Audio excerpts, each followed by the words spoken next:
सिया का मासूम चेहरा रघुवीर की आंखों के सामने जैसे ही उभरा, उसकी आंखों में एक अलग ही चमक आ गई। होठों पर एक हल्की लेकिन दिल से निकली मुस्कान तैरने लगी, जैसे किसी अधूरी चाहत को पाकर सुकून मिल गया हो। तभी जय, जो सामने खड़ा था, अपनी फाइल्स देखते हुए रघुवीर से पूछ बैठा, बॉस, क्या लॉयर बख्शी से बात करके केस को सेटल करने को बोल दूं? लॉयर बख्शी इंडिया के टॉप क्रिमिनल लॉयर्स में से एक था। जितने भी केस रघुवीर या उसकी गैंग के खिलाफ चलते थे, उनका सिर्फ एक ही हल था, बख्शी। उसने अब तक कोई केस नहीं हारा था। रघुवीर उस वक्त सिया के ख्यालों में खोया हुआ था, लेकिन जय की बात सुनकर उसने धीरे से मुस्कुराते हुए उसकी ओर देखा और कहा, नो नीड फॉर दैट, बस इतना बता दो मुझे, कोर्ट में कब पहुंचना है? रघुवीर की इस बात ने जय को थोड़ी देर के लिए शॉक में डाल दिया। उसने कभी अपने बॉस को किसी केस या कॉन्फ्लिक्ट की खबर पर इतने कूल और स्माइलिंग मोड में नहीं देखा था।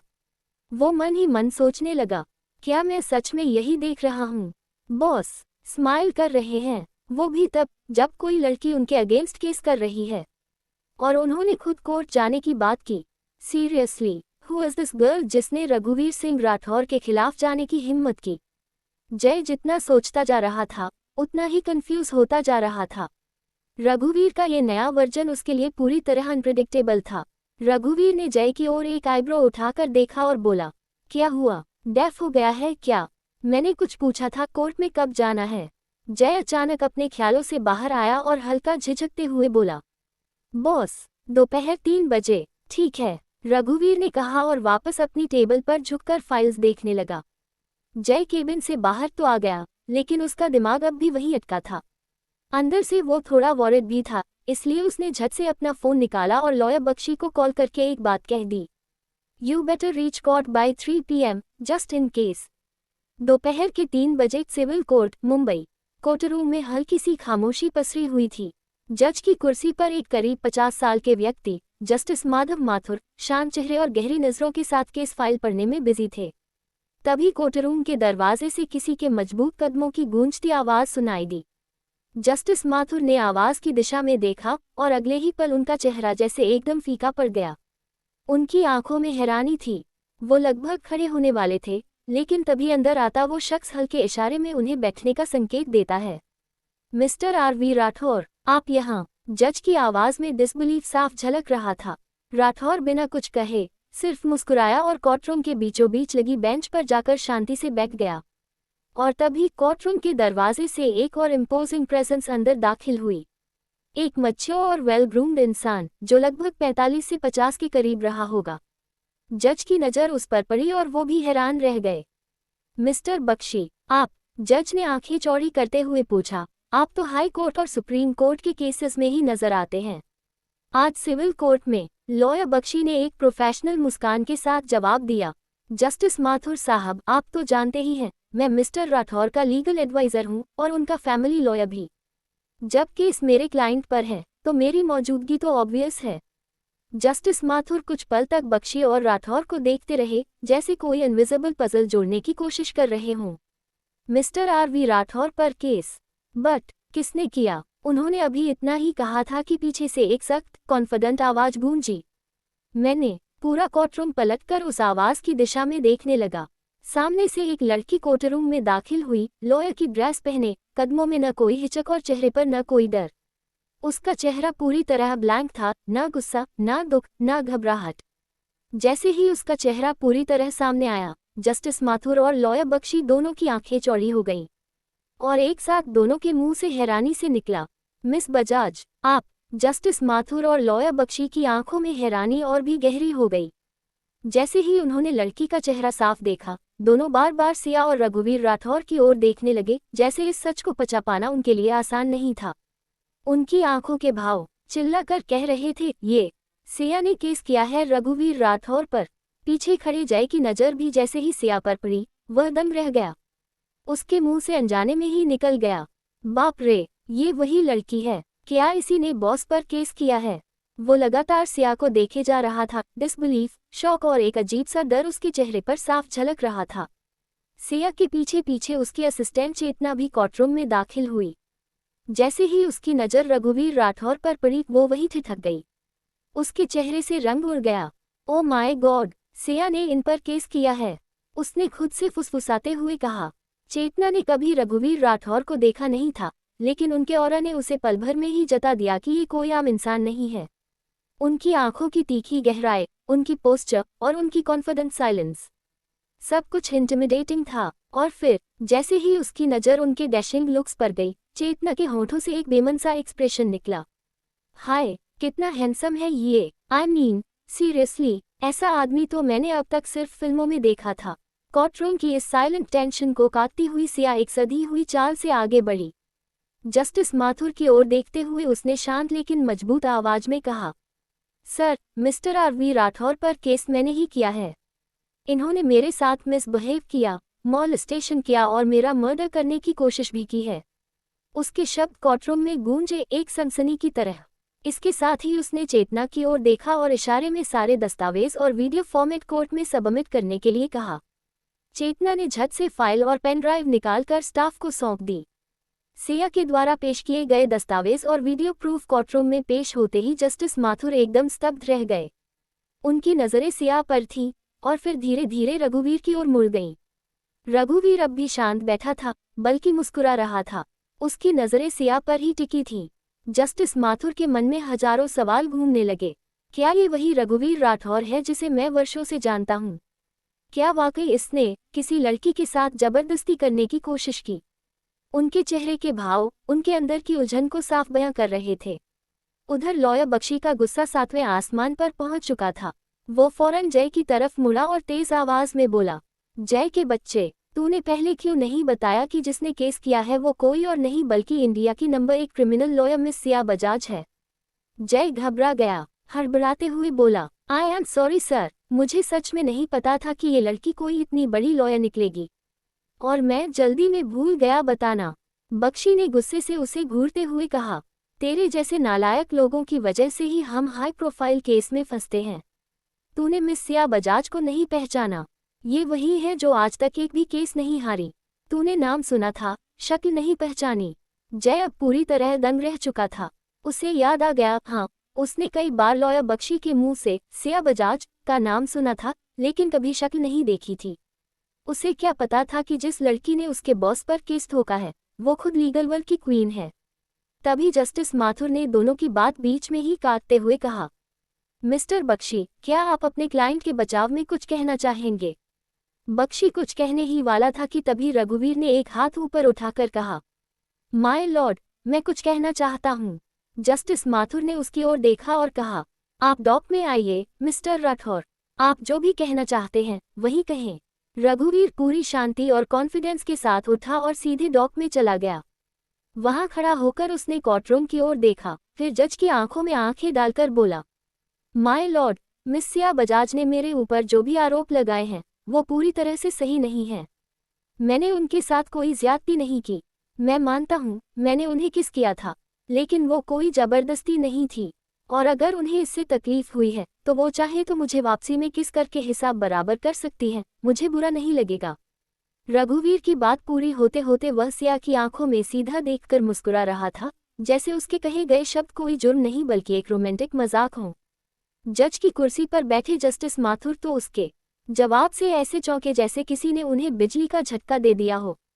वहीं जय और लॉयर बख्शी भी अपनी जगह पर स्तब्ध खड़े रह गए।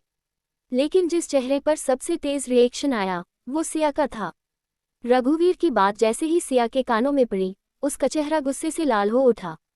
उसकी आंखों में भड़कता हुआ आक्रोश और होठों पर दबी हुई नफरत साफ झलक रही थी। उसका बस चलता तो वहीं उसी जगह रघुवीर का गला घोंट देती। इसी बीच जस्टिस माथुर खुद को संभालते हुए बोले, मिस्टर राठौर, ये कोर्ट रूम है, आप यहाँ इस तरह की बातें नहीं कर सकते। लेकिन रघुवीर ने जैसे जस्टिस माथुर को सुना ही नहीं। उसकी आंखें अब भी सिया पर थीं। वह उसी मुस्कान के साथ बोला, सुना तुमने, जस्टिस साहब कह रहे हैं कि कोर्ट में ऐसी बातें नहीं हो सकती, तो फिर क्यों न हम ये बातें कोर्ट के बाहर करें किसी डेट पर। इतना कहकर उसने एक आंख हल्की सी झपकाई। उसकी बेशर्मी अब हदें पार कर चुकी थी। सिया अब खुद पर कंट्रोल नहीं रख पाई। वो अपनी सीट से खड़ी हुई और गुस्से से चीखते हुए बोली, just shut your mouth, otherwise I will kill you, you bastard. पूरे कोर्टरूम में सन्नाटा छा गया। जस्टिस माथुर तक अवाक रह गए थे। उन्होंने रघुवीर को हमेशा एक शांत, गंभीर और शालीन बिजनेस टाइकून के रूप में देखा था। लेकिन आज वो रघुवीर एक फ्लिटी, बेशर्म और लापरवाह मिजाज का आदमी बन चुका था। जय और लॉयर बख्शी तो जैसे जड़ हो चुके थे। उनकी आंखों के सामने जो हो रहा था वो उनकी समझ से बाहर था। जस्टिस माथुर ने गुस्से में आकर सामने की टेबल पर अपना हथौड़ा मारा और तेज आवाज में बोले, ऑर्डर ऑर्डर मिस्टर राठौर, मैंने पहले ही कहा था कि आप कोर्ट रूम में इस तरह की बकवास नहीं कर सकते। फिर वो सीधा लॉयर बख्शी की तरफ मुड़े और सख्त आवाज में बोले, मिस्टर बख्शी, क्या आप अपने क्लाइंट की तरफ से कोई डिफेंस रखना चाहेंगे? अगर नहीं तो मैं इस केस का फैसला सुनाने जा रहा हूं। Mister RV. राठौर ने पहले ही अपना जुर्म स्वीकार कर लिया है। आपके पास कोई ठोस दलील हो तो अभी रखें। लॉयर बख्शी एकदम सन्न रह गए थे। उनकी आंखें कभी रघुवीर पर जाती तो कभी सिया पर। रघुवीर की अभी अभी की बेहूदी हरकतों ने उन्हें ऐसा झटका दिया था कि अब उनके पास अपने क्लाइंट के बचाव में कहने को कुछ बचा ही नहीं था। उन्होंने कोशिश की खुद को संयम में लाने की, एक मजबूत तर्क खोजने की, लेकिन आखिर में वो चुप ही रहे। उन्हें खामोश देख जस्टिस माथुर ने गंभीर स्वर में कहा, अगर आप कुछ नहीं कहना चाहते तो मैं अपना फैसला सुनाता हूँ। कोर्ट रूम में एक बार फिर सन्नाटा छा गया। जस्टिस माथुर ने आगे कहा, जैसा कि सभी सबूतों से यह स्पष्ट हो चुका है कि मिस्टर आर.वी. राठौर ने मिस सिया बजाज की कार को डैमेज किया और बिना मुआवजा दिए वहां से चले भी गए। भले ही यह जानबूझकर नहीं किया गया था, लेकिन इस हादसे में मिस बजाज की जान तक जा सकती थी। उन्होंने कुछ पल का विराम लिया और फिर बोले, कोर्ट मिस्टर आर.वी. राठौर को ये सजा देता है कि वह मिस सिया बजाज को उनकी कार की कीमत से 10 गुना अधिक भुगतान करेंगे। साथ ही उन्हें पब्लिकली उनसे माफी भी मांगनी होगी। Now the case is dismissed. फैसला सुनते ही सिया को मानो किसी ने पत्थर मार दिया हो। वो एक झटके से खड़ी हुई और हैरानी से जस्टिस माथुर की तरफ देखते हुए बोल पड़ी, जस्टिस माथुर सर, ये आप क्या कह रहे हैं? आप इस बेहुदा आदमी को इतनी बड़ी गलती के बाद भी सिर्फ माफी मांगकर छोड़ रहे हैं। क्या ये कोई इंसाफ है? उसकी आवाज में गुस्सा, बेबसी और असंतोष तीनों झलक रहे थे। जस्टिस माथुर ने सिया की तरफ देखते हुए शांत स्वर में कहा, मिस सिया, मुझे लगता है आपको इस केस में थोड़ी गलतफहमी हुई है। आपने कहा था कि मिस्टर राठौर ने आपके साथ जबरदस्ती की, लेकिन जो वीडियो आपने सबमिट किया था उसमें साफ दिख रहा था कि आप उन्हें थप्पड़ मारने जा रही थी। और जैसे ही मिस्टर राठौर उस थप्पड़ से बचने के लिए पीछे हटे, उनका पैर फिसल गया और जो किस हुआ वह एक एक्सीडेंट था, जानबूझकर नहीं। इस स्थिति में मैं उन्हें दोषी ठहराकर जेल नहीं भेज सकता। जहां तक आपकी कार की बात है, वो गंभीर रूप से डैमेज हुई और आपकी जान खतरे में थी, इसलिए मैंने उन्हें पहले ही कड़ी आर्थिक सजा दी है। Now the court is dismissed. इतना कहकर जस्टिस माथुर ने फाइल पर साइन किया और बिना किसी और की तरफ देखे तेजी से कोर्ट रूम से बाहर निकल गए। धीरे धीरे सब लोग भी कोर्ट से बाहर जाने लगे, सिर्फ चेतना और लॉयर बख्शी रुके रहे। लेकिन सिया वहीं खड़ी थी, जैसे उसके पैरों ने जमीन पकड़ ली हो। उसके दिमाग में एक ही सवाल घूम रहा था। जब सारे सबूत रघुवीर के खिलाफ थे, उसने खुद ही अपना गुनाह कबूल किया था, फिर भी उसे इतनी आसान सजा क्यों मिली? वो इसी उलझन में थी कि तभी पीछे से रघुवीर आया और बिना किसी चेतावनी के सिया का हाथ पकड़कर उसे एक झटके में अपनी ओर खींच लिया। उसने सिया का हाथ मोड़कर उसकी कमर के पास लगा दिया और उसकी आंखों में गहराई से देखने लगा। सिया ने तुरंत हाथ छुड़ाने की कोशिश की, लेकिन रघुवीर की पकड़ इतनी टाइट थी कि उसकी कलाई में दर्द होने लगा। उसका चेहरा तड़प से हल्का सा सिकुड़ गया, लेकिन रघुवीर को कोई फर्क नहीं पड़ा, वो तो सिया की आंखों में खोया हुआ था। फिर अपनी गहरी आवाज में वो बोला, यही सोच रही हो ना कि मैंने अपना क्राइम एक्सेप्ट किया, फिर भी मुझे सजा क्यों नहीं मिली? सिया की आंखों में हैरानी साफ झलक रही थी। रघुवीर ने उसकी आंखों में वो सवाल पढ़ लिए और हल्के से मुस्कुरा उठा। वो सिया को और करीब खींचते हुए बोला, स्वीट हार्ट, एक बात जान लो, जब तक मैं खुद न चाहूं, कोई भी जज आर.वी. राठौर को सजा नहीं सुना सकता। और इसका छोटा सा ट्रेलर तो तुम देख ही चुकी हो आज। अब वो इतना पास था कि वो सिया की फ्रेग्रेंस को गहराई से महसूस कर सकता था। उसने आंखें बंद की, एक लंबी सांस ली, फिर आंखें खोलकर थोड़ा सख्त होता हुआ सिया के कानों के पास अपनी गर्म सांस छोड़ते हुए बोला, हर कोई जानता है जो आर.वी. राठौर के खिलाफ जाता है वो बचता नहीं, वो सीधा नर्क पहुंचता है। ये तुम्हारी पहली गलती थी सिया, कोई और होता तो अब तक मिटा दिया गया होता। लेकिन तुम स्पेशल हो, इसलिए तुम्हें मैं खत्म नहीं करूंगा। सिया का चेहरा अब गुस्से और डर के मिले जुले भावों से भर गया था, लेकिन उसकी आंखों में रघुवीर की आंखों जैसी ही जिद और आग थी। रघुवीर ने धीरे से मुस्कुराते हुए अपना चेहरा सिया के बेहद करीब लाते हुए फुसफुसाया, लेकिन तुम्हें इसकी कीमत चुकानी पड़ेगी, और तुम्हारी सज़ा ये है कि अब तुम सारी उम्र सिर्फ मेरी रहोगी। रघुवीर की वो बात, तुम्हारी सज़ा ये है कि अब तुम सारी उम्र सिर्फ मेरी रहोगी, जैसे ही सिया के कानों तक पहुंची, वो एक झटके में जैसे नींद से जागी। अब तक जो आंखें उसकी रघुवीर की आंखों में डूबी थीं, वही आंखें अब आग उगल रही थीं। उसने अपनी पूरी ताकत से उसे खुद से दूर धक्का देते हुए गुस्से से चिल्ला पड़ी, ब्लडी रास्कल, तुमने मुझे समझ क्या रखा है?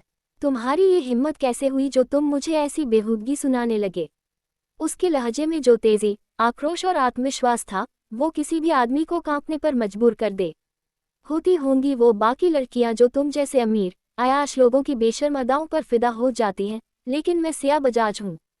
उसने एक एक शब्द पर जोर देकर कहा, सुप्रीम कोर्ट की टॉप क्रिमिनल लॉयर, तुम इस सिविल कोर्ट से बच निकले हो, लेकिन मैं तुम्हें हाई कोर्ट से खींच कर ले जाऊंगी, और अगर वहां भी कोई तुम्हें सजा नहीं देगा तो पूरे देश के इंटरनेट पर तुम्हारी हर घटिया हरकत को वायरल कर दूंगी। मैं तुम्हें बर्बाद करके ही दम लूंगी, आरवी राठौर, और ये मेरा चैलेंज रहा तुम्हें। उसकी आंखों से जैसे लावा फूट रहा था। रघुवीर को घूरते हुए जब उसने ये चैलेंज फेंका, तो पास खड़े जय और लॉय बख्शी के होश उड़ गए।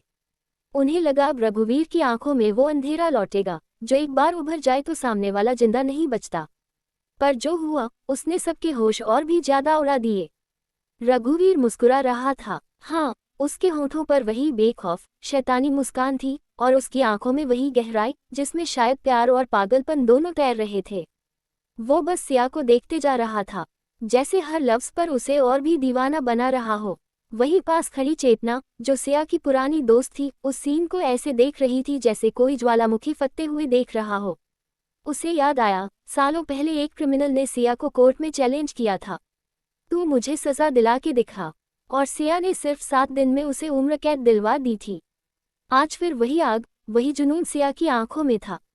चेतना खुद से बुदबुदाए, कौन है ये आदमी जिसने सिया को इस हद तक गुस्से में ला दिया, और फिर भी खुद मुस्कुरा रहा है? ये रघुवीर राठौर है कौन? उधर रघुवीर अब भी सिया को देख रहा था, जैसे उसकी हर हरकत को दिल में कैद कर लेना चाहता हो। और फिर उसकी आंखों में गहराई से झांकते हुए वो बेमन से बोला, तुम्हारी यही अदा तो मुझे भाती है। उसकी आवाज़ धीमी थी, पर गूंज पूरे कोर्ट रूम में फैल गई। सिया ने उसकी तरफ देखा, और पहली बार महसूस किया कि इस आदमी की पागलपन भरी मुस्कान के पीछे कोई रहस्य है, कोई अधूरी कहानी, या शायद एक ऐसा प्यार जो नफरत की शक्ल में बाहर आ रहा है। सिया की आंखों में अब भी गुस्से की एक चिंगारी बाकी थी, लेकिन रघुवीर की मुस्कुराहट में जैसे कोई जादू था, एक बेपरवाह लेकिन दिल चुराने वाला जादू। और फिर वो एक कदम और आगे बढ़ा, सिया को एक झटके से अपने बेहद करीब खींच लिया, इतना करीब कि अब दोनों की सांसें एक दूसरे की रूह को छू रही थी। सिया की आंखें एक पल को डगमगाईं, और तभी रघुवीर उसकी आंखों में देखते हुए धीरे से उसके कानों में फुसफुसाया, तेरी अदा कायल कर रही है, मुझ पे रही है, जो बीत लिखूंगा, तुझसे मोहब्बत हो जाएगी, तुझ पे ऐसा गीत लिखूंगा। सिया जैसे सुनती रही, ठहरी रही, और हर शब्द उसके दिल को ऐसे छू रहा था जैसे वो उसके लिए ही लिखा गया हो। रघुवीर की आवाज़ धीमी थी, पर असर गहरा, चाहे अब तुम कितना ही दूर जाने की कोशिश क्यों न कर लो, पर मुझसे अब खुद को दूर नहीं कर पाओगे। मैं तुम्हें इतना पागल कर दूंगा कि तुम खुद मेरे करीब आने के लिए तरसोगी। उसके लफ्ज जैसे सिया की रूह में उतर रहे थे। सिया का चेहरा बिना इरादे के हल्का गुलाबी हो गया था, ना गुस्सा बचा था, न तर्क, बस एक अनजाना सा एहसास, जो धड़कनों की रफ्तार बढ़ा रहा था। सिया को खुद भी महसूस नहीं हुआ कि उसकी पलकों पर एक मुस्कान ने दस्तक दी थी, वो मुस्कान जो उसके होंठों तक आ रही थी, लेकिन वो उसे रोक नहीं सकी। रघुवीर ने उसकी आंखों में झांकते हुए धीरे से फिर कहा, ठीक ऐसे ही, बहुत जल्द तुम खुद मेरी बाहों में आने के लिए तड़पने लगोगी। You just wait and watch, sweetheart. फिर वो एक हल्की मुस्कान के साथ सिया को धीरे से खुद से अलग करता है, और बिना कुछ कहे पीछे मुड़े बिना कोर्टरूम से बाहर निकल जाता है। जय और लॉयर बख्शी उसे जाते हुए बस देख रहे थे, जैसे वो कोई और ही इंसान बन गया हो। वो आरवी राठौर जो किसी को अपने करीब तक नहीं आने देता था, आज किसी लड़की के लिए सब हदें पार कर रहा था। कुछ सेकंड्स तक कोर्ट रूम में एक अजीब सी चुप्पी थी। फिर चेतना सिया की तरफ बढ़ी। उसका चेहरा देखकर उसके चेहरे के एक्सप्रेशन पढ़ना मुश्किल नहीं था। सिया, कहाँ खो गई? उसने धीरे से उसके कंधे पर हाथ रख कर कहा। तुमने उसे कुछ कहा क्यों नहीं, जब वो तुम्हें अपनी बाहों में भर रहा था? तुम कुछ देर पहले उसे सबक सिखाने वाली थी, अब इतनी चुप क्यों हो? सिया जैसे अपने ख्यालों से बाहर आई, लेकिन जैसे ही चेतना के सवालों ने उसे दोबारा रघुवीर की वो मदहोश कर देने वाली आवाज़ याद दिलाई, उसके कानों में फिर वही लफ्ज़ गूंजने लगे, तुझे तुझसे मोहब्बत हो जाएगी, तुझ पे ऐसा गीत लिखूंगा। सिया ने खुद को झटका देने की कोशिश की, लेकिन दिल की धड़कनों की तेज़ी ने उसे बेचैन कर दिया। उसे खुद नहीं समझ आ रहा था कि ये गुस्सा है या कुछ और, पर उसका चेहरा अब और भी ज्यादा गुलाबी हो गया था। चेतना उसकी हालत देख हैरान थी। उसने सीधी आवाज में पूछा, सिया, तू मुझे सुन रही है ना? और ये तेरा चेहरा इतना लाल क्यों हो रहा है? सिया ने एक गहरी सांस ली, पर उसकी नजरें अब भी उसी जगह टिकी थीं, जहां से अभी अभी आरवी राठौर गया था। चेतना के सवाल पर सिया जैसे अपने ख्यालों से झटके में बाहर आए और एक बेहद तेज, डेंजरस लुक उसकी तरफ फेंकती है। वो लुक ऐसा था जैसे किसी ने किसी शांत ज्वालामुखी को अचानक जगा दिया हो। चेतना उस नज़र को देखकर एक पल को सच में डर गई। उसने कभी सिया को इतना रिएक्ट करते हुए नहीं देखा था। लेकिन सिया बिना कुछ और बोले अपने उसी एटीट्यूड में कहती है, लेट्स गो चेतना, और फिर अपने तेज कदमों से बाहर निकलने लगती है। चेतना भी कुछ बोले बिना जल्दी जल्दी उसके पीछे हो लेती है। कार के रास्ते में पूरे रास्ते सिया की आंखों में रघुवीर का चेहरा घूम रहा था। वो लापरवाह मुस्कान, वो गहरी आवाज, और कानों में गूंजते वो अल्फाज, तेरी अदा कायल कर रही है। वो जितना खुद को समझाने की कोशिश कर रही थी, उतना ही उसकी फ्रस्ट्रेशन बढ़ती जा रही थी। गॉड डैम इट, उसने गुस्से में खुद से कहा, फिर अचानक अपने बालों में हाथ डालते हुए जैसे खुद पर ही भड़क पड़ी। ये क्या हो रहा है मुझे? क्यों मैं बार बार उसी कमीने को याद कर रही हूँ? मैं कितनी भी कोशिश कर लूँ, लेकिन वो झटका देकर निकला एक एक लफ्ज़ मेरी नसों में घुल गया है। क्यों? सिया ने झुंझलाहट में अपने बालों को मरोड़ते हुए मुट्ठी बांधी। चेहरे पर गुस्से और कन्फ्यूजन का तूफान था, लेकिन कहीं ना कहीं वो खुद भी ये समझ रही थी कि रघुवीर ने जो कहा था, मैं तुम्हें अपनी बाहों में आने के लिए तड़पने पर मजबूर कर दूंगा, वो शायद सच साबित हो रहा था। दूसरी तरफ आरवी राठौर का ऑफिस, एक रॉयल से चमकते ऑफिस में रघुवीर बेहद शांत अंदाज में अपनी रिवॉल्विंग चेयर पर बैठा हुआ था। उसे देखकर ऐसा लग रहा था जैसे कोई टाइगर शिकार करके आराम से बैठा हो। तभी दरवाज़ा नॉक होता है। जय अंदर आता है और एक नीली फाइल उसकी टेबल पर रखते हुए कहता है, बॉस, ये रही मिस सिया बजाज की फाइल। इसमें उसकी पूरी profile, case history, family details, सब कुछ है। जय के इतना कहते ही रघुवीर ने उसके हाथ से फाइल एक धीमे लेकिन सधे हुए अंदाज में ले ली, और जैसे ही उसने पहला पेज खोला, सामने सिया बजाज की एक पासपोर्ट साइज फोटो लगी हुई थी। बस उसी एक पल में उसकी आंखों की गंभीरता में एक अजीब सी चमक आ गई। वो अपनी उंगलियों से उस तस्वीर को हल्के से छूता है, जैसे किसी कांच के अंदर छिपे हीरे को छू रहा हो, और बेहद धीमी लेकिन डूबती हुई आवाज में बुदबुदाया, मोहब्बत का सफर लंबा है, पर जो इश्क सच्चा हो, उसे पाने का मजा ही कुछ और है। उसके होठों पर एक मदहोश सी मुस्कान आ गई। उसने एक सेकंड के लिए अपनी आंखें बंद की, जैसे सिया की तस्वीर से निकली हवा को अपने अंदर समेट रहा हो। फिर उसने अगला पन्ना पलटा। जय प्रोफेशनल टोन में बोलने लगा, बॉस, उसका नाम सिया बजाज है, उम्र 27, दिल्ली की रहने वाली है, अभी मुंबई में सेटल है, सुप्रीम कोर्ट की सबसे यंग क्रिमिनल लॉयर है, अब तक का रिकॉर्ड 0 डिफीट्स। लेकिन जय की बात अधूरी ही रह गई। रघुवीर ने फाइल से नजर हटाकर एक तेज, गहरी और डेंजरस नजर उसकी तरफ डाली, जिससे जय का गला अचानक सूख गया। रघुवीर की आवाज में एक बर्फ जैसी ठंडक थी, जिसने पूरे कमरे के तापमान को जैसे जमा दिया। उसका नहीं, उनका, तुम्हारी होने वाली मैडम है वो। रघुवीर की सख्त और सर्द आवाज में कहा गया वो वाक्य। उसका नहीं, उनका, तुम्हारी होने वाली मैडम है वो। जैसे ही खत्म हुआ, जय का चेहरा एक पल में सफेद पड़ गया। उसने फौरन घबराहट से अपना सिर झुका लिया और हकलाती हुई आवाज में बोला, आई एम सॉरी बॉस, मैं आगे से इस बात का पूरा ध्यान रखूंगा। रघुवीर की नज़र अब भी सिया की फाइल पर टिकी थी, लेकिन उसकी आंखों में एक ठंडी, चमकदार आग जल रही थी। ऐसी आग जो किसी भी वक्त किसी की पूरी दुनिया को राख कर सकती थी। उसके एक हल्के से इशारे पर जय ने दोबारा बोलना शुरू किया, इस बार बेहद सावधानी से, बॉस, मैडम का नाम सिया बजाज है, उम्र 24 साल। उन्होंने अपनी लॉ की डिग्री लंदन से की है। फिर इंडिया वापस आकर उन्होंने अपने दम पर सिर्फ कुछ ही सालों में सुप्रीम कोर्ट की टॉप क्रिमिनल लॉयर की पोजीशन हासिल की। वो कभी भी किसी केस में नहीं हारी, पर सबसे ज्यादा डराने वाली बात यह है कि वो केस तभी लेती हैं जब उन्हें यकीन हो कि सामने वाला इंसाफ का हकदार है।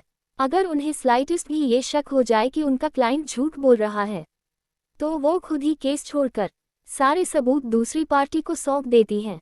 उनकी फैमिली में उनके पिता जस्टिस अधिराज बजाज, जो अब रिटायर्ड हो चुके हैं, और एक छोटी बहन जो कॉलेज में पढ़ती है। जय अब चुप हो गया। उसकी सांसें तेज थीं। कमरे में अचानक एक अजीब सी चुप्पी छा गई। रघुवीर अब भी शांत था। उसके चेहरे पर कोई इमोशन नहीं था, बस उसकी आंखों की चमक और मजबूत होती जा रही थी। तभी उसने एक ठंडे सधे हुए लहजे में पूछा, क्या सिया की जिंदगी में कोई लड़का है? ये सवाल इतना सीधा लेकिन अंदर तक चीर देने वाला था। जय को जैसे किसी ने बर्फ की नदी में धकेल दिया हो। उसने हल्के से गला खनखारकर कांपती आवाज में कहा, बॉस, अभी तक तो ऐसी कोई पक्की इन्फॉर्मेशन नहीं मिली है, लेकिन हाँ, कुछ साल पहले एक लड़का मैडम के काफी करीब आने की कोशिश कर रहा था। मैडम ने उसे वार्न किया था और वो अचानक गायब हो गया। पर हाल ही में खबर मिली है कि वही लड़का फिर से उनके घर पहुंचा है उनका रिश्ता मांगने के लिए। और ये बोलते ही कमरे का तापमान अचानक गिरने लगा। जय की सांस अटकने लगी, उसकी उंगलियां कांपने लगी और माथे पर ठंडा पसीना आ गया। हवा में एक अजीब सी सनसनाहट थी, जैसे कोई अनदेखा खतरा दीवारों के बीच सरसराने लगा हो। रघुवीर की आंखें अब भी शांत थीं, पर उसमें अब एक खतरनाक तूफान धीरे धीरे बन रहा था। उसने अपनी कुर्सी की हथेली पर हाथ रखते हुए बहुत ही धीमी लेकिन डरावनी आवाज में बुदबुदाया, किसी ने मेरी चीज को हाथ लगाने की कोशिश की है। जिसने भी उसे चाहा है, अब वो सिर्फ अपनी जिंदगी की आखिरी सांसें गिन रहा है। रघुवीर की आंखों में उठती हुई वह आग अब ज्वालामुखी बन चुकी थी। उसकी आंखें जय को इस तरह घूर रही थीं, मानो वह किसी का नाम नहीं, बल्कि अपनी मौत की चिट्ठी पढ़ने वाला हो। वह एक कदम आगे बढ़ा और ठंडी लेकिन खंजर जैसी आवाज में बोला, कौन है वो लड़का? उसकी आवाज में ऐसा कुछ था कि जय की रीढ़ की हड्डी तक सिहर उठी। उसके माथे पर पसीने की बूंदें अब साफ नजर आने लगी थीं। उसकी टांगें कांपने लगीं, गले से आवाज तक निकलना मुश्किल हो रहा था। बॉस, वो। उसने कोशिश की बोलने की, पर तभी रघुवीर ने एक और कदम उसकी तरफ बढ़ाते हुए जमीन को कंपा देने वाली सर्द आवाज में कहा, जल्दी उसका नाम बताओ, वरना इससे पहले कि तुम्हारी जुबान खुले तुम्हारा गला मैं अपने हाथों से घोंट दूं। ये सुनकर जय जैसे तपते लोहे पर गिरा बर्फ का टुकड़ा बन गया। उसकी आत्मा तक कांप गई। फौरन, बिना एक पल गंवाए, वह किसी तोते की तरह बोल पड़ा, बॉस, मेरे सोर्सेस से पता चला है कि वो लड़का मैडम को बचपन से ही पसंद करता था, लेकिन मैडम ने कभी उसे हाँ नहीं कहा। कुछ साल पहले मैडम ने उससे कुछ कहा था और तब से वो लड़का पूरी तरह गायब हो गया। लेकिन अब जब वह लौटा है तो वह इंडिया की टेक्सटाइल इंडस्ट्री का किंग बन चुका है। उसका नाम है दिग्विजय शेखावत। इतना कहते ही जय ने गहरी सांस ली, मानो मौत के दरवाजे से वापस लौटा हो। पर रघुवीर अब भी शांत नहीं हुआ था। उसने आंखें सिकोड़ते हुए बेहद ठंडे लहजे में कहा, आगे बोलो। जय ने झट से अगला सच भी उगल दिया, बॉस, दिग्विजय शेखावत और मैडम के परिवार के बीच लगभग 3 घंटे तक बातचीत चली थी, लेकिन अंत में मैडम ने उसे एक बार फिर साफ साफ मना कर दिया। उन्होंने शादी करने से इनकार कर दिया। ये कहते हुए जय ने अपनी कलाई से पसीना पोंछा। उसे पहली बार महसूस हुआ कि कमरे का तापमान धीरे धीरे नॉर्मल हो रहा है, जैसे किसी आंधी के बाद की खामोशी हो। पर रघुवीर के चेहरे पर जो शांति थी, वो किसी तूफान से पहले वाली नहीं, बल्कि उस शिकारी की थी जिसने अपने शिकार को देख लिया हो। वह अब एक हल्की मुस्कान के साथ कहा, अच्छा है, मना कर चुकी है, वरना मुझे 2 लोगों को मिटाना पड़ता। और यह कहकर वह फाइल को फिर से बंद करता है। उसका मन अब सिर्फ एक चीज पर केंद्रित था, सिया बजाज, उसकी होने वाली रानी। वहीं रघुवीर को थोड़ा शांत देखकर जय ने अपनी बात को आगे बढ़ाते हुए कहा, बॉस, मैडम हमेशा ही मजबूर लोगों की हेल्प करती रहती हैं, और सुनने में आया है कि वो हर संडे अपनी असिस्टेंट और कॉलेज फ्रेंड चेतना के साथ मरीन ड्राइव जाती हैं और पूरा दिन वहीं स्पेंड करती हैं। जय की बात सुनते ही रघुवीर के चेहरे पर हल्की सी स्माइल आई, जैसे उसे कोई गेम प्लान याद आ गया हो। उसकी आंखों में अचानक से एक अलग सी चमक आ गई थी। उसे याद आया, कल संडे है। रघुवीर ने बहुत ही ठंडी लेकिन कमांडिंग टोन में जय की तरफ देखा और कहा, जय, मेरे कल के सारे शेड्यूल्स को परसों के लिए पोस्टपोन कर दो। जय ने फौरन जी बॉस कहा, लेकिन रघुवीर अभी रुका नहीं था। उसने आगे ऑर्डर दिया, और हमारे कुछ स्पाइस को मैडम की हर एक पल की अपडेट मुझे भेजने के लिए कहो। I want every move she makes tomorrow. रघुवीर की आवाज में न इमोशन था, न ही कोई एक्साइटमेंट, लेकिन उसके एक्सप्रेशन बता रहे थे कि कल कुछ बड़ा होने वाला है। जय ने सिर झुकाया और बोला, यस बॉस। और फिर रघुवीर के हाथ के हल्के से इशारे पर वो तेजी से वहां से चला गया, जैसे उसे पता हो कि अगर एक सेकंड भी और रुका तो रघुवीर की अगली नज़र ही उसका आखिरी दिन बना देगी। रघुवीर ने जैसे ही कमरे में अकेलापन महसूस किया, वो अपनी रिवॉल्विंग चेयर पर बैठ गया। उसका चेहरा अब शांत था, लेकिन उसके दिमाग में हलचल चल रही थी, जैसे किसी शेर ने शिकार से पहले सांस रोक रखी हो। उसकी नज़र फिर से टेबल पर रखी सिया की तस्वीर पर गई। वो धीरे से तस्वीर को अपनी उंगलियों से छूता रहा, जैसे किसी ख्वाब को महसूस कर रहा हो। अब देखना ये है, सिया बजाज, कि तुम कब तक खुद को मुझसे दूर रख पाती हो। उसकी आंखों में जुनून था, और होठों पर एक वादा, एक पागलपन भरा वादा। शाम का वक्त था। सिया के घर का माहौल हमेशा की तरह शांत था, लेकिन आज उसकी एंट्री के साथ ही उस सन्नाटे में एक अजीब सी बेचैनी घुल गई थी। कोर्ट में दिन भर जो कुछ भी हुआ था, और उसके बाद रघुवीर का चेहरा बार बार उसके जहन में घूम जाना सिया को अंदर तक हिला चुका था। उसका दिमाग बुरी तरह इरिटेट हो चुका था, और उसकी आंखों में गुस्से की लालिमा साफ झलक रही थी। वो तेजी से हॉल पार करती हुई अपने कमरे की ओर बढ़ रही थी कि तभी पीछे से उसके पापा जस्टिस अधिराज बजाज की एक्साइटेड आवाज उसके कानों में पड़ी। सिया, तू आ गई। पता है, दिग्विजय तेरा कब से इंतजार कर रहा है। दिग्विजय का नाम सुनते ही सिया का गुस्सा बॉयल करने लगा। उसने पलटकर देखा भी नहीं, बस सीढ़ियां चढ़ते हुए गुस्से में कहा, पापा, मेरा मूड अभी बहुत खराब है। प्लीज आप दिग्विजय को कहिए कि वो चले जाए। I am not in a state to meet anyone. उसके तेवर और आवाज दोनों में इतनी सख्ती थी कि अधिराज जी कुछ कह भी नहीं पाए। उन्होंने बस एक पल सिया को ऊपर जाते हुए देखा, और तभी अधिराज ने ऊंची आवाज में पीछे से कहना चाहा, लेकिन सिया, दिग्विजय तो तेरा। पर उनकी बात अधूरी ही रह गई, क्योंकि सिया तब तक उनकी नजरों से ओझल हो चुकी थी। अधिराज जी ने एक लंबी सांस छोड़ी और गर्दन हल्के से हिलाते हुए खुद से बड़बड़ाए, ना जाने इस लड़की का क्या होगा, जब देखो तब गुस्से में ही रहती है। कहते हुए वो भी धीरे धीरे अपने रूम की तरफ बढ़ गए। सिया जैसे ही अपने कमरे में पहुंची, उसके कदमों की रफ्तार और चेहरे की तीव्रता साफ बता रही थी कि वो किस मूड में थी। वो एक झटके से अपने हैंडबैग को दूर फेंकते हुए बिस्तर पर गिरा देती है, फिर खुद को संभालने की कोशिश में कुछ पल गहरी गहरी सांसें लेने लगती है, मानो अपने भीतर की आग को बुझाने की नाकाम कोशिश कर रही हो। तभी अचानक पीछे से किसी के तेज कदमों की आहट तक उसे सुनाई नहीं देती, और तभी किसी ने बेहद बेपरवाही लेकिन पॉसेसिवनेस के साथ उसे अपनी बाहों में खींच लिया। उसकी गर्म सांसें सिया के कान के पास महसूस हुई, और फिर एक धीमी लेकिन चुभती हुई आवाज उसके कानों में पिघलती है, welcome back sweet heart. Siya की आंखें एकदम चौड़ी हो गईं। What the hello. उसने बिना एक पल गनवाए झटके से खुद को उसकी गिरफ्त से छुड़ाया, और पूरे गुस्से से उसे अपने से दूर धक्का देकर उसके चेहरे पर एक जोरदार तमाचा जड़ दिया।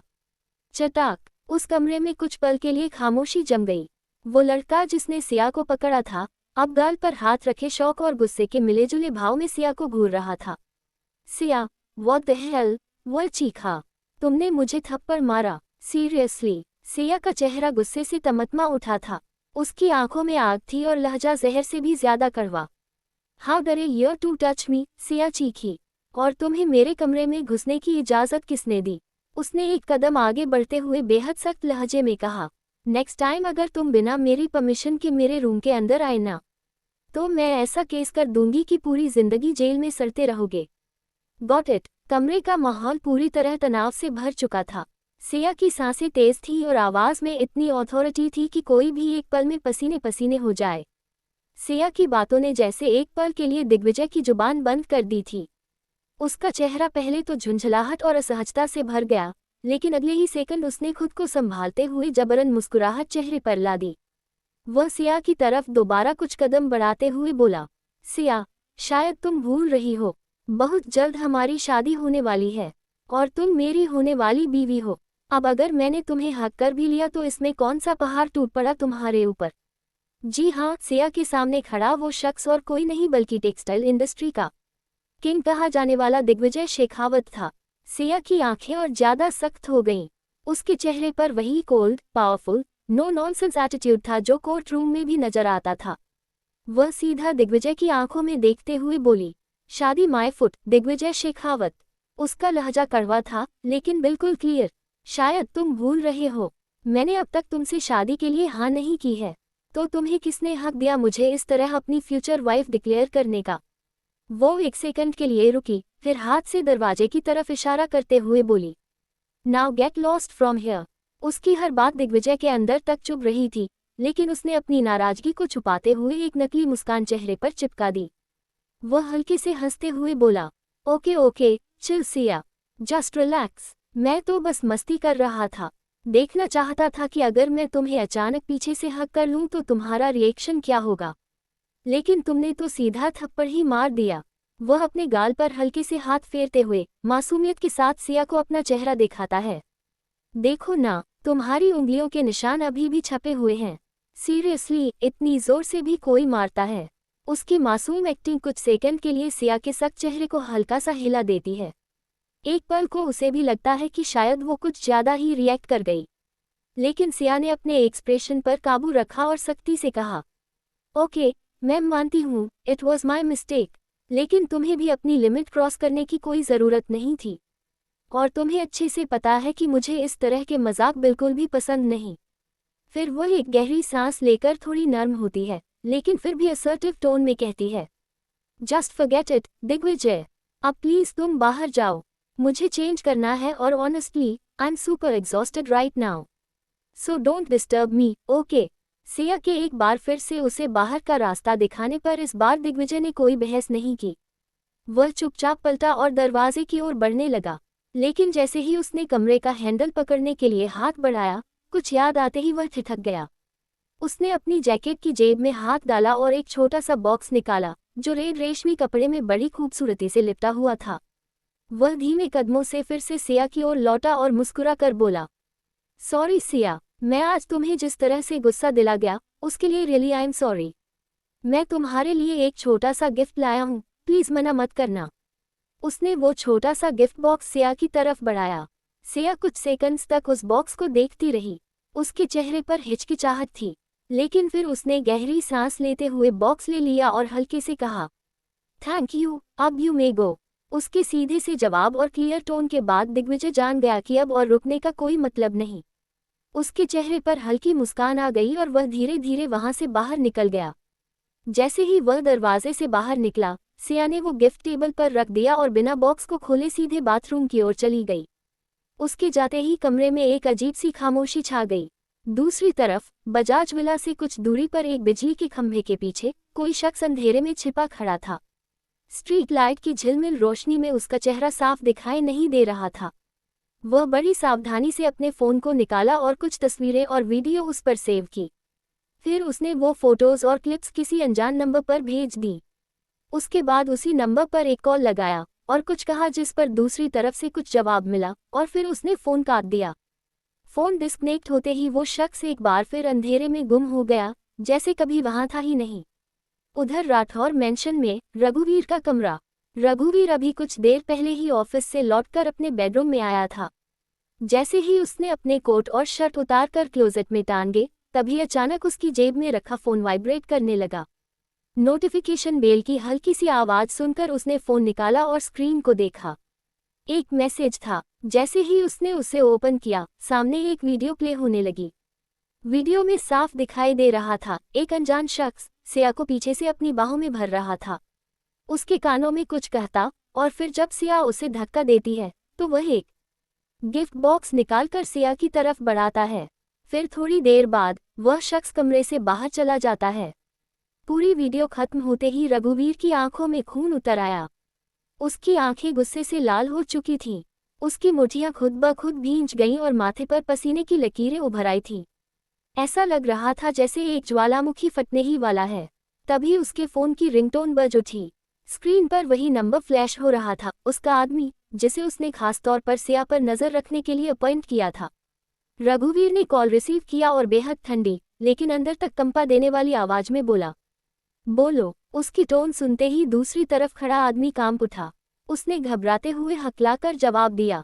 बॉस, वीडियो तो आप देख ही चुके होंगे, और उस आदमी के इरादे भी शायद अब आप अच्छे से समझ गए होंगे। वो किसी भी हालत में मैडम को पाना चाहता है। रघुवीर की आंखें अब और भी ज्यादा लाल हो चुकी थीं, लेकिन उसने खुद को कंट्रोल करते हुए बेहद सर्द लहजे में कहा, नजर रखो उस कमीने पर, और अगर अगली बार उसने मेरी मैडम के साथ कोई भी घटिया हरकत करने की कोशिश की। वह कुछ सेकंड्स के लिए रुका, फिर दांत भींचते हुए बोला, तो उसे सीधा हमारे तहखाने में लेकर आना। मैं उसे ऐसी सजा दूंगा कि 7 जन्मों तक वो अपनी औकात नहीं भूलेगा। Got it. दूसरी तरफ से कांपती आवाज में सिर्फ एक शब्द निकला, why yes boss. Phone cut होते ही रघुवीर कुछ देर वहीं खड़ा रहा। उसकी आंखों में आग थी और दिल में तूफान। अब वह सिर्फ सिया को पाना नहीं चाहता था, बल्कि दुनिया को यह दिखाना चाहता था कि आरवी राठौर के प्यार को छूने की भी किसी में हिम्मत नहीं होनी चाहिए।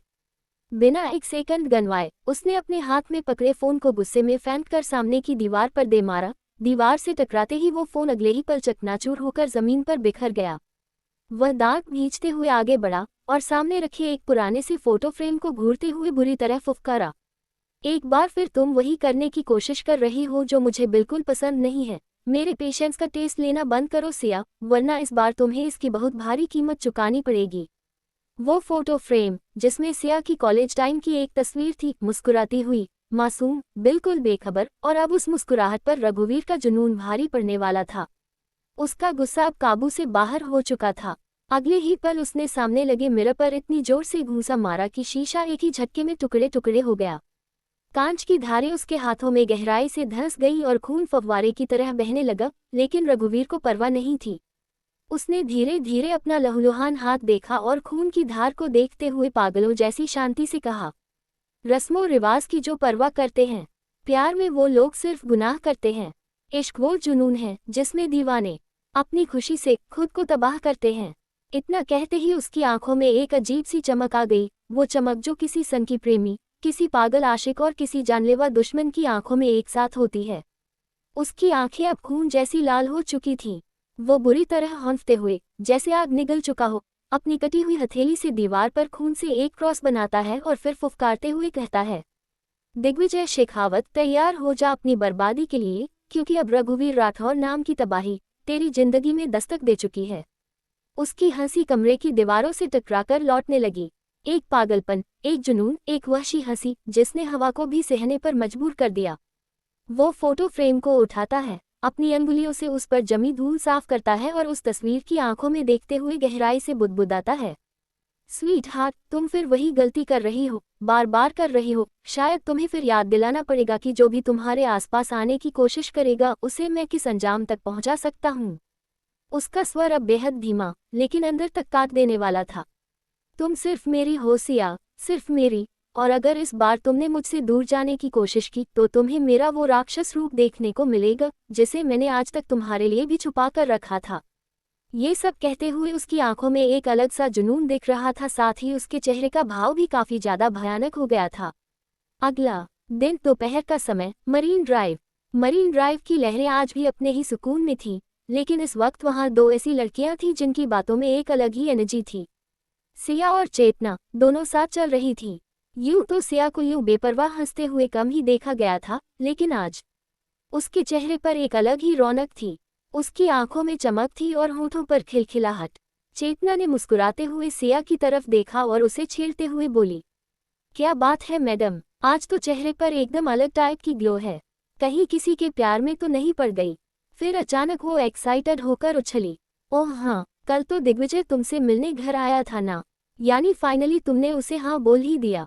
चलो अच्छा है, वैसे भी वो तो स्कूल टाइम से तुम्हारे पीछे पड़ा हुआ है। चेतना की बात पर सिया एक पल के लिए उसे घूरने लगी। फिर उसने हल्का गुस्से से कहा, चेतना, तुम फिर वही बकवास शुरू कर रही हो।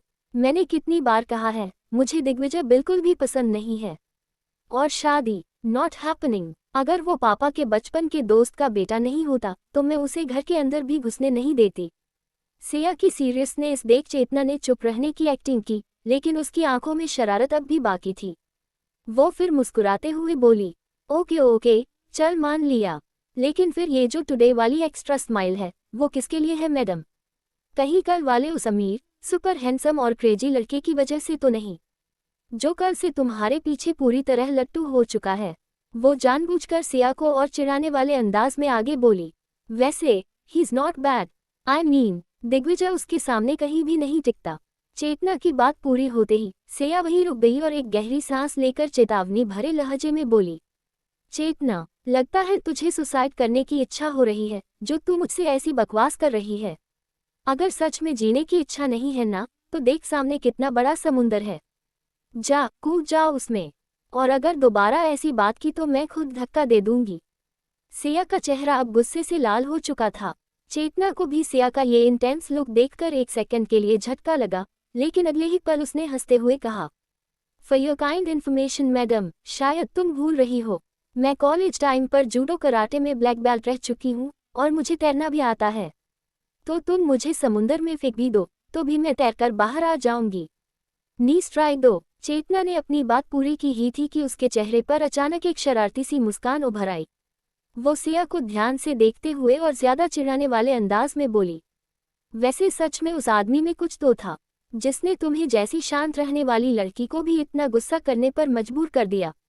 और मैंने एक नॉवेल में पढ़ा था, गुस्सा और नफरत ही प्यार की पहली सीढ़ी होती है। तो थोड़ा ध्यान रखना मैडम, कहीं ऐसा न हो कि तुम भी उसके प्यार में पड़ जाओ। फिर वो सिया की आंखों में झांकती हुई और भी डार्क टोन में आगे बोली, और जब भी मैं उसके बारे में बात करती हूँ तो तुम्हारा चेहरा कसम से कश्मीरी सेब जैसा लाल हो जाता है, जैसे अभी देख लो। कहीं ऐसा तो नहीं कि तुम भी उसे सीक्रेटली पसंद करने लगी हो और बहुत जल्द अपना दिल, अपना जिगर, अपना फेफड़ा सब उसके नाम करने वाली हो। इतना कहते हुए चेतना एक मासूम सी लेकिन शैतानी मुस्कान के साथ हंसने लगी। उसकी इस मुस्कान में इतनी नटखट झलक थी कि सिया को गुस्सा आ गया। सिया ने चिढ़ते हुए दांत पीसकर कहा, shut your mouth Chetna, otherwise I will kill you. लेकिन सिया की बात पूरी भी नहीं हुई थी कि तभी चेतना ने अचानक सामने की ओर इशारा करते हुए कहा, अरे वो देख, वो तो यहाँ भी आ गया। सिया ने झट से चेतना के इशारे की दिशा में देखा। उसकी नज़रें बेसब्री से उस ओर घूम गईं, लेकिन सामने उसे कोई नजर नहीं आया। वो थोड़ी कंफ्यूज और इरिटेटेड सी महसूस कर ही रही थी कि चेतना ने उसकी आंखों के भाव पढ़ लिए थे, जिनमें रघुवीर से मिलने की बेसब्री साफ झलक रही थी। चेतना के चेहरे पर अब पहले से भी बड़ी मुस्कान थी और वो खिलखिलाते हुए बोली, ओह माय गॉड, आग दोनों तरफ लगी है। मैं तो बस यूं ही मजाक कर रही थी, लेकिन यहाँ तो मैडम खुद ही उससे मिलने के लिए इतनी बेताब है कि उनके एक्सप्रेशन सब कुछ बयां कर रहे हैं। इतना कहते ही चेतना की हंसी रुक नहीं रही थी। सिया ने झेपते हुए गुस्से में अपनी आंखें तरेरते हुए कहा, चेतना कमीनी रुक, तुझे तो मैं अभी बताती हूँ। वो उसकी तरफ बढ़ी ही थी कि चेतना ने शरारत से अपनी जगह छोड़ दी और दौड़ने लगी। सिया भी उसके पीछे पीछे तेजी से भागते हुए चिल्लाई, आज तू बचेगी नहीं चेतना, आई स्वेयर मैं तुझे नहीं छोड़ूंगी। जिस पर चेतना भी हंसते हुए और तेजी से भागती हुई बोली, अरे छोड़ेगी तो तब जब तू पकड़ पाएगी, पहले पकड़ के तो दिखा मुझे। इतना कहकर वो बच्चों जैसी शरारती मुस्कान के साथ मरीन ड्राइव की रेत पर दौड़ने लगी। वहीं सिया भी पीछे पीछे दौड़ रही थी। दोनों ने अपने पैरों से सैंडल्स उतार दिए थे और इस वक्त नंगे पांव रेत पर एक दूसरे का पीछा कर रही थी। हवा में उनकी हंसी गूंज रही थी और उनकी मस्ती मरीन ड्राइव के उस शाम को और भी खूबसूरत बना रही थी। सिया अब चेतना के काफी करीब पहुंच चुकी थी, बस थोड़ी सी दूरी और। लेकिन तभी चेतना अचानक एक शार्पकट लेकर दूसरी दिशा में मुड़ गई और सिया उसे पकड़ने के जोश में सीधे एक शख्स से जा टकराए। धड़ाम, दोनों रेत पर गिर पड़े और गिरते ही सिया के होंठ उस अजनबी के होंठों से टकरा गए। सिया का दिल एक पल को रुक सा गया, उसकी सांसें थम गईं, उसने कसकर अपनी आंखें बंद कर लीं। पूरे बदन में एक अजीब सा झटका महसूस हुआ। वो समझ नहीं पा रही थी कि अभी अभी हुआ क्या। वही जिस शख्स के ऊपर वो गिरी थी, उसके चेहरे पर कुछ पल के लिए शौक और फिर एक बेहद डार्क, तिरछी सी स्माइल आ गई। जैसे ही उसकी नज़र सिया के चेहरे पर पड़ी, उसकी आंखों में एक पजेसिव सी चमक आ गई। वो कोई और नहीं, रघुवीर राठौड़ था। और उस पल रघुवीर ने सिया की कमर में हाथ डालकर उसे अपनी तरफ खींच लिया, बेहद मजबूती से, जैसे उसे कभी जाने ही नहीं देना चाहता हो। सिया को जैसे किसी ने आग में झोंक दिया हो। उसने आंखें खोली और जैसे ही देखा कि ये रघुवीर है, उसने खुद को फौरन हटाने की कोशिश की, लेकिन रघुवीर ने उसे और कसकर अपनी बाहों में जकड़ लिया और बेहद धीमी लेकिन जानलेवा आवाज में उसके कान के पास फुसफुसाया, स्वीट हार्ट, इस बार तुम खुद चलकर मेरे पास आए हो और तुमने ही मेरा फायदा उठाया है। नाउ तुम्हें इसकी कीमत तो चुकानी ही पड़ेगी। सिया कुछ समझ पाती उससे पहले ही रघुवीर ने उसके होंठों को अपने होंठों से लॉक कर लिया और उसे पैशनेटली किस करने लगा। सिया की आंखें हैरानी से फैल गईं। उसका पूरा शरीर ठंडा पड़ गया। उसका दिमाग ब्लैंक हो चुका था और उसे समझ ही नहीं आ रहा था कि ये सब हो क्या रहा है। वहीं कुछ दूरी पर खड़ी चेतना ने जब पलटकर ये नज़ारा देखा तो वो एक पल को हैरान रह गई।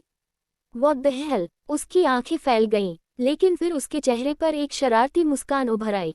वो धीमे से खुद से ही बोली, लगता है मेरी फ्रेंड बहुत जल्दी सिंगल से मिंगल होने वाली है। उसके शब्द जैसे हवा में घुल गए और सिया की जिंदगी के सबसे अनएक्सपेक्टेड पल की शुरुआत हो चुकी थी। वहीं दूसरी तरफ थोड़ी दूरी पर खड़ा जय, जो इस वक्त रघुवीर की हर हरकत पर नजर रखे हुए था, अपने होशो हवास खो बैठा था। उसके चेहरे पर ऐसा एक्सप्रेशन था जैसे उसने कोई हॉरर मूवी लाइव देख ली हो। वो बार बार अपनी आंखें मसल रहा था, खुद को पिंच कर रहा था, जैसे यकीन ही नहीं हो रहा हो उसे। ये क्या देख रहा हूं मैं? नो वे, नो फ्रीकिंग वे, जय ने हैरान होकर खुद से कहा और अगले ही पल गहराई से सोचते हुए बड़बड़ाया। कल से मैं बॉस को थोड़ा अजीब तो देख रहा था, लेकिन ये तो हद ही हो गई। मेरा ruthless, heartless, arrogant women hate a boss, जो हमेशा कहता था कि उसे लड़कियों से नफरत है, वो आज किसी लड़की को पब्लिकली किस कर रहा है। वो अपनी ही दुनिया में पूरी तरह खो चुका था। इतना कहते कहते वो खुद को साबित करने के लिए अपनी कलाई पर जोर से काट खाता है। अगर ये सपना है तो दर्द नहीं होगा, लेकिन जैसे ही दर्द उठा वो उछलकर रह गया और अपनी हथेली झटकते हुए बोला, आउच, डैम, ये सपना नहीं है, ये सच है। अब उसके चेहरे पर शौक की जगह धीरे धीरे एक शरारती मुस्कान ने ले ली। तो मतलब वेरी सून बॉस की लाइफ में भी कोई मिसेस राघुवीर आने वाली है। इंटरेस्टिंग। लेकिन तभी अचानक उसका दिमाग जैसे ब्रेक मार देता है। वो चौंकता है, फिर उसकी आंखें सिकुड़ने लगती हैं। वेट अ मिनट, वो खुद से बोलता है, बॉस तो सिया बजाज को पसंद करते हैं, तो फिर ये लड़की कौन है? क्या उन्होंने सिया मैडम को धोखा दिया है? फिर जैसे ही उसके दिमाग में एक नई थ्योरी बनती है, उसका चेहरा और भी गंभीर हो जाता है। वो आंखें तरेर कर आगे कहता है, समझ गया, ये सब उसी लड़की की चाल है। जरूर उसने ही बॉस को सेड्यूस किया है। हो सकता है उसे पता हो कि बॉस कौन है, कितना पावरफुल है, इसलिए उसने जानबूझकर ये ड्रामा किया होगा। पहले गिराना, फिर किस करना, फिर फोटो वीडियो फैलाना, ताकि मीडिया में चीजें वायरल हों और फिर प्रेशर डालकर शादी के लिए मजबूर किया जाए। जय अब अपने ही थॉट्स में खोता जा रहा था और उसी गुस्से में बोला, लेकिन नहीं, मैं ऐसा होने नहीं दूंगा। बॉस को फंसाने की कोशिश करने वाली ये लड़की जिंदगी भर पछताएगी। एक बार उसका चेहरा दिख जाए मुझे, फिर देखता हूँ उसे कैसे सबक सिखाता हूँ। मैं जय हूँ और अपने बॉस की प्रोटेक्शन मेरी फर्स्ट ड्यूटी है। खुद से इतना कहते हुए जय उस लड़की का चेहरा देखने की कोशिश करने लगा, लेकिन तेज हवा और उसकी पोजीशन के कारण उसे कुछ साफ दिखाई नहीं दे रहा था। इसलिए वह झट से रघुवीर की तरफ बढ़ा और जैसे ही वह लगभग 20 कदम की दूरी पर पहुंचा, उसने बिना हिचक ऊंची आवाज में चिल्ला दिया, बॉस, ये आप क्या कर रहे हैं? अगर आप ऐसे ही किसी और लड़की। लेकिन उसकी लाइन पूरी होती उससे पहले ही उसका ध्यान उस लड़की के चेहरे पर गया और उसे जैसे ही उसका चेहरा साफ साफ नजर आया, उसकी आंखें हैरानी से फैल गईं और होठों पर आते शब्द वहीं दम तोड़ गए, मिस सिया बजाज। उसका दिल जोर जोर से धड़कने लगा और वो वहीं पर रुक गया, जैसे उसके पैरों में किसी ने ब्रेक मार दिया हो। वहीं दूसरी तरफ जय की तेज आवाज ने सिया को भी सेंस में ला दिया। अभी तक रघुवीर की बाहों में खोई हुई सिया को जैसे ही होश आया कि वो कहाँ है और क्या हो रहा है, उसके चेहरे का रंग एक झटके में बदल गया। रघुवीर, what the hell are you doing? उसने छटपटाते हुए खुद को छुड़ाने की कोशिश की, लेकिन रघुवीर की पकड़ इस बार पहले से कहीं ज्यादा टाइट हो गई। वो उसकी कमर को और भी मजबूती से पकड़कर उसे अपने सीने से सटा चुका था और अब तो रघुवीर और भी ज्यादा पैशनेटली उसे किस करने लगा था। सिया जितनी ज्यादा कोशिश करती खुद को छुड़ाने की, रघुवीर उतनी ही शिद्दत से उसे अपने करीब खींचता। कुछ देर तक सिया ने लगातार स्ट्रगल किया, लेकिन जब वो महसूस करने लगी कि रघुवीर की पकड़ से निकलना मुश्किल है, तो उसकी बॉडी धीरे धीरे शांत होने लगी। उसे लगा जैसे लड़ते लड़ते थक चुकी हो और अगले ही पल जैसे उसके होंठ खुद ब खुद रघुवीर का साथ देने लगे। सिया का रिस्पॉन्ड करना रघुवीर के लिए किसी नशे से कम नहीं था। उसने बिना समय गंवाए उस किस को और भी डीप बना दिया। अब ना सिया को कुछ याद रहा, ना रघुवीर को, ना आसपास की भीड़, ना लोग, ना जगह। उन दोनों की पूरी दुनिया उस एक किस में सिमट चुकी थी। वे दोनों एक दूसरे की बाहों में खोए हुए थे, जैसे सालों बाद मिले हों। उनके बीच का हर सेकंड, हर सांस मोहब्बत और पोजेशन से भरा हुआ था। करीब 15 मिनट तक रघुवीर ने सिया को अपनी बाहों में लिए रखा, जब तक कि उसे एहसास नहीं हुआ कि सिया अब ठीक से सांस भी नहीं ले पा रही। तब जाकर उसने धीरे से उसके होठों को अपने होठों से रिहा किया। सिया हलक से सिसकारियां छोड़ती हुई उसकी छाती पर गिरी हुई थी, उसकी सांसें बेकाबू थीं और चेहरा एकदम गुलाबी। वो सच में इस वक्त किसी कश्मीरी सेब से कम नहीं लग रही थी। सिया अब भी रघुवीर की बाहों में उसी के ऊपर थी और रघुवीर उसकी कमर पर अपनी हथेली टिकाए उसे अपलक देख रहा था। और फिर रघुवीर ने अपने होंठ उसके कानों के पास लाकर अपनी सांसों की गर्मी के साथ फुसफुसाया, स्वीट हार्ट, अगर तुम कुछ देर और इसी तरह मेरे ऊपर रही ना, तो आई स्वेयर मैं खुद पर कंट्रोल नहीं रख पाऊंगा, और फिर जो हमारे बीच होगा शायद अभी तुम उसे संभाल भी नहीं पाओगी। रघुवीर की आवाज में ऐसी गहराई थी कि सिया का पूरा शरीर एक बार फिर से कांप उठा।